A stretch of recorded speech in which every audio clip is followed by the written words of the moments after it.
Hi, everyone, and welcome to episode 14 of the Not Just Leadership podcast. Thanks so much for joining in today, hosted by the Global Institute for Leadership. My name's Dominic, and we're here in beautiful Honiara, Solomon Islands, the Happy Isles, and we have our special guest today that we're interviewing, Steen Siale. Steen, can you introduce yourself a little bit and share a bit about your background? Thanks, Dom. My name is Steen Siale. I'm from Solomon Islands. So this will be my first podcast with Dom, and I'm excited to share a little bit about myself. Just a background history. I studied in Tasmania. I did my uni there, and now I am currently working at the airport as a safety officer. And yeah, um, Where do you come from? I'm from Malaya province. It's one of the biggest population here in the Solomons. Can you Yep. share a little bit about Malaya Province, like where's it situated, a little bit of your culture or background history? Yep. So Malaya is northeast of Honiara, which is the capital of Solomon Islands. So I'm part of the northern part of Malaya. My home village is called Suave Bay and Tobaita. So basically, Tobaita means like big land, massive land, and stuff like that. So and Suave Bay, it's right in near the coastal. Yeah. Yeah. And are some of the local customs and traditions in Malaya different to the other provinces? Yes, I would say one of the things that really um, differentiate Malaya from other provinces is um, the bride price, which is the most common thing in Malaya. I think that's one of the distinctive traditional way of, um, you know, um, cere- weddings and stuff like that. And so, yeah. And I guess you mentioned you studied in Tasmania in Australia. So for even a lot of Australians, we're not very familiar with Tasmania. Yeah. It's quite isolated and often forgot about. What was that experience like? Because I mean, even for Australians going to Tasmania, it's very different for us depending on what part of Australia we're from. You coming from Solomon Islands, what was that experience like coming to Australia and specifically Tasmania? Yeah, so when I first moved to Tasmania, I had no idea what it will be like. I think the first biggest adjustment that I did when I first got there is the weather.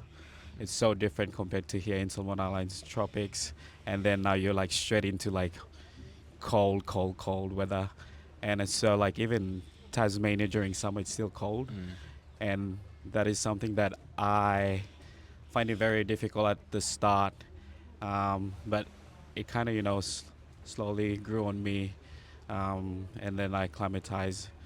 Yeah. And studying there, like in the Australian system, like what was that like? Yeah.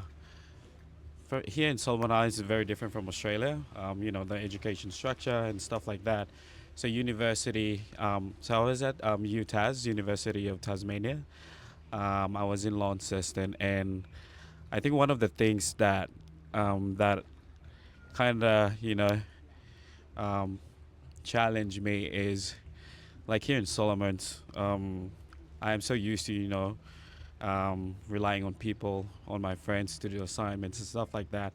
Whereas back in Australia, especially, I think a sense of um,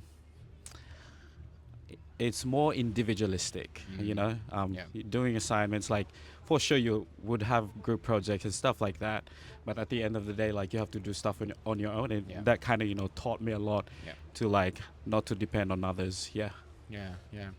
And I guess what made you want to pursue studies abroad, and what was the kind of what prompted you to apply to go abroad, and what did that look like as a Solomon Islander? Because there's some different scholarships and things Yeah. available. So Mm. what was that like? So I was fortunate enough to be sponsored by the Solomon Islands government, and for you to secure like a scholarship to study abroad, especially in Australia, not a lot of people. I would say most people in Solomons could not afford to like study abroad unless you're sponsored or under a scholarship. So I was fortunate enough, and it's more like an opportunity which I've grasped because um, studying in Australia um, I happened to secure um, a scholarship to do like maritime security, and I was not very keen to do that, and so I was looking for like programs and applying for admissions, and then I happened to come across this program which is called Maritime Technology Management. It's a Bachelor of Science, Mm. and so I happened to got the admission to do that program. I submit the admission to the scholarship unit here in Solomon Islands, and then they accepted it. So that's it. Yeah. And how does the study interact with your day job? Because you studied more the maritime Yeah. based role and now you're in the airport, like aviation Yeah. industry. Have you been able to apply the skills across, or are you looking to go back into maritime work in the future? Yeah. I would say the biggest challenge for me personally is um, like I'm from maritime background, and then working in aviation, it's a whole new concept, Yeah. but it's still in the transportation industry. Yeah. And so I feel like the skills and knowledge that I've gained from studying maritime, it still applies. Um, and especially like my knowledge on transportation, like how the maritime rules and regulations and all the standards that, like, if you were to build a ship, you have to comply to this requirements and stuff like that. So coming into aviation, sort of like the same, but like different rules and regulations. Mm. But it kind of, made me to like have a more deeper understanding and to understand how the aviation industry works. Yeah. Yeah. Awesome. And now you're back in Solomon Islands. Like, what's your plans? Do you plan to go back abroad again, or are you just really focusing on building your career here in Solomons? Like, what's your plans going forward now? Because you're still young and you're volunteering. So, what are you aiming towards in the long term? Yeah. So it's been over a year now since I've started working at aviation, airports more specifically. So I'm keeping an open mind, but I feel like the most important thing for me personally is to build foundation. And so this is one of the things that you can travel anywhere, but like if you don't have any solid foundation in terms of work experience, um, and that's one of the biggest challenges that I find very common here in Solomon Islands. Like people are just after money and stuff like that rather than building a solid foundation. Mm. And so that is something that I've learned over the years. Like it's not about money, regardless of how much you get paid every fortnight or monthly. It's more so like building your experience Yeah. and you know finding a way through. Yeah. So you feel if you can establish yourself like with this experience, like you have more opportunities in the future and Yes. potentially abroad or just kind of locally as well, like take on leadership roles. I would say I would be keen to like work abroad. Um, Maybe just to gain my experience abroad, work in a different environment, build myself there, and then eventually maybe 5 to 10 years down the line, I might come back and Yeah. help build Solomon Islands because that's one of the things that I'm passionate about to really give back to my home country. Yeah. Yeah. What's some of like specific to the aviation sector? What do you think is some of the challenges and opportunities here in Solomon Islands for the aviation sector from your perspective? I think the most challenging part of the aviation industry here in the Solomons is because um, it's a newly set up SOE, especially the airport operator. So, as an airport operator, it's to set up as an SOE, you sort of like basically running a business. Mm. So, you're pretty much depending on aeronautical fees from other airlines and Yeah. aircrafts and stuff like that. So, you have to find balance and then um, think of ways that you can bring more money into the country. Even though we have donors, but like um, we we You still shouldn't need be to like run we shouldn't be sustainably. like depending on Yeah. donor money to keep the business running. You have to like be more entrepreneurial towards building the society and aviation So definitely the financial aspect is the Yeah. challenge, and then what do you think is like a lot of opportunity? Like, where's the real opportunity and the success that you've seen in aviation so far? Yeah. I feel like aviation is such a global industry, and so there are a lot of opportunities if you were to pursue a career in aviation. It's not just want to be a pilot or maybe a flight attendant. There are a lot of stuff opportunities that you can be and work as in aviation. And for instance, I think here in Solomon Islands, we don't have much qualified people, especially in air traffic service. And that's one of our biggest challenge here in the Solomons. Like, we need to encourage more people to like have an open, to have more awareness that it's not just aviation is not only associated to pilots. It's vast industry that you can, you know, have many areas to be qualified in. Yeah. And in terms of your leadership experiences so far, you've volunteered with a number of organisations. Can you share a little bit about your leadership and volunteer experience here in Solomon Islands? Yeah, so one of the NGOs that I've volunteered for is Pacific Australia Youth Association. So I came across PIA back in 2023 before I came back to Solomon Islands.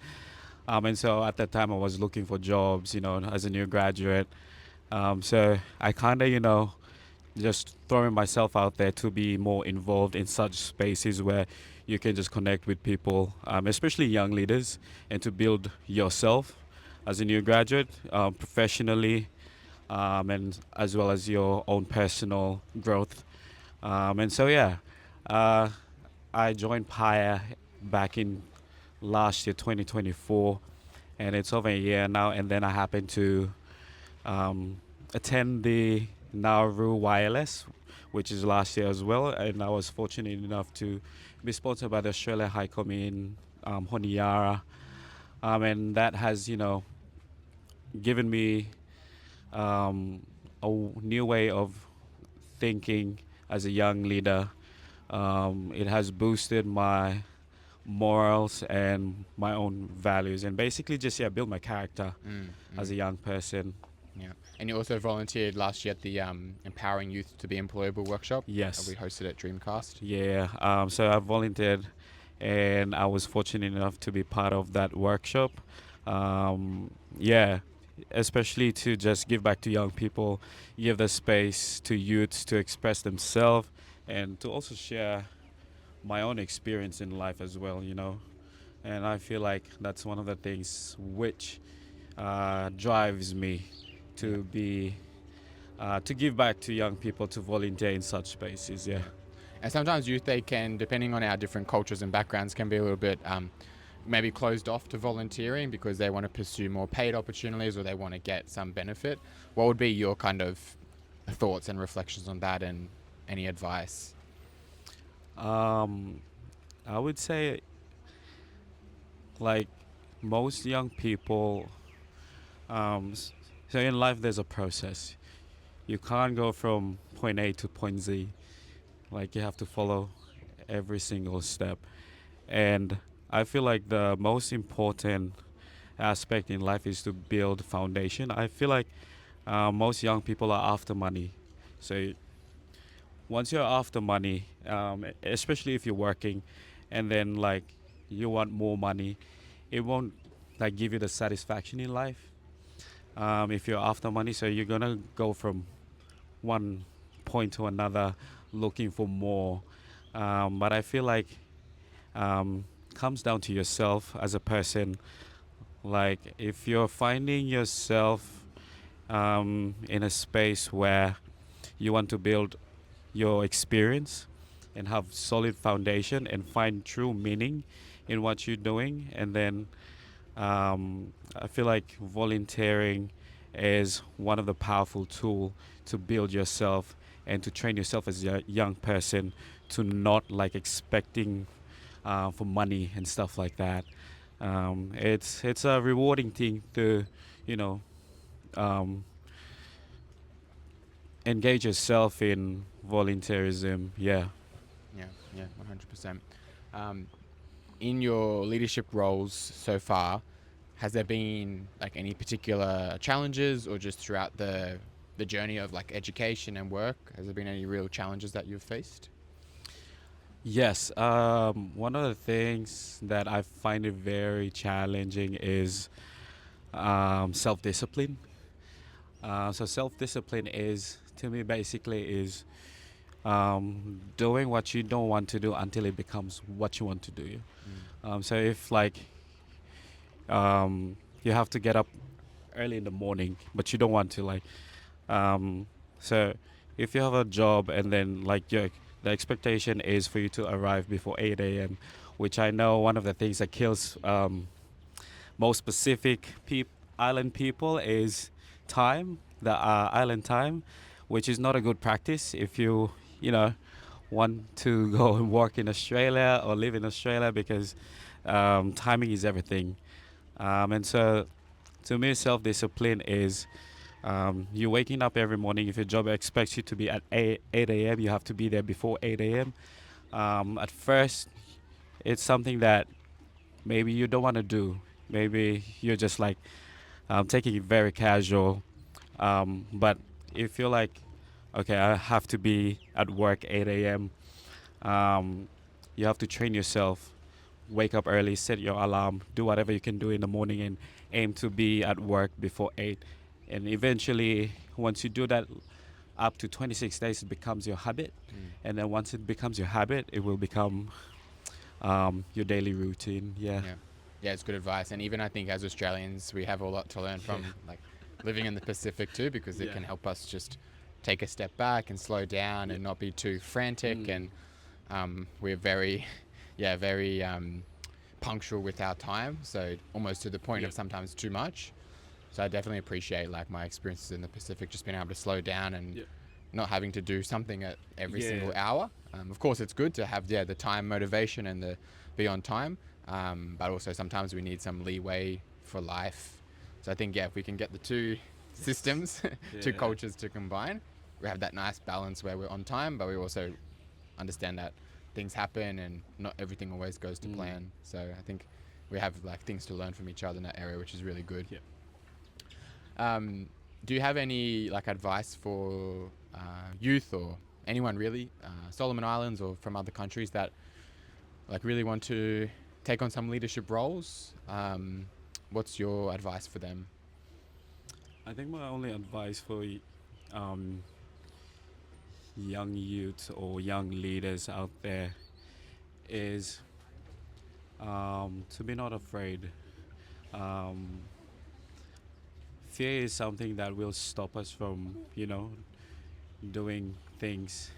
Fear can rob you from you performing to your full capacity as a young leader. Everyone has the potential. There's a saying that leaders are not born, they are raised.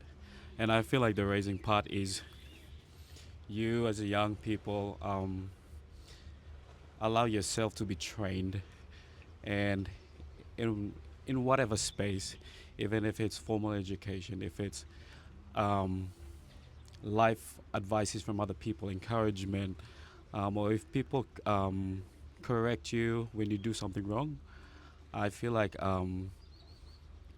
it's for your growth in life. And so um, if you want to be a leader, it's not we're not naturally born leaders.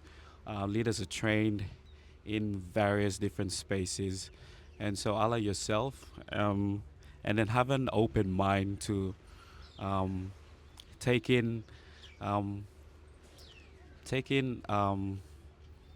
advices, especially from people that are above you.